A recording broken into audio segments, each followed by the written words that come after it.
Non so in quante settimane, ma a mio avviso insomma la chiusura di uno dei due centri ci sarà. A questo punto per il piccolo comune di Agna c'è soltanto l'attesa. Mentre i tweet filoleghisti rimbalzano la notizia del migrante affetto da TBC, in un punto della mappa del Veneto si attendono con piena fiducia, come ribadisce un sindaco, alcune novità sul fronte dell'immigrazione.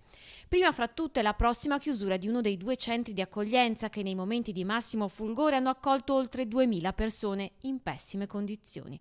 Da un lato infatti c'era Bagnoli, dall'altro Cona. Nel mezzo Agna. Siamo noi tre che siamo purtroppo nel cosiddetto distretto del profugo, perché così è stato ribattezzato. Alla piccola comunità di Agna è stato promesso anche un ristoro a pagamento dei disagi subiti dal 2015, anno di apertura dei due centri. Che al comune di Agna finalmente viene riconosciuto un disagio anche economico con un contributo per ciò che ha patito in questi anni. Ricordiamo che noi siamo al centro di queste due strutture. La comunità dunque si dice piena di fiducia, certa che le due opzioni siano oramai dietro l'angolo. Si aspettano dei risultati che però adesso sembrano potersi concretizzare. Se prima il risultato sembrava andare alle calende greche, come si suol dire, adesso invece sembra esserci un orizzonte temporale vicino. Quindi io vedo fiducia e non scetticismo.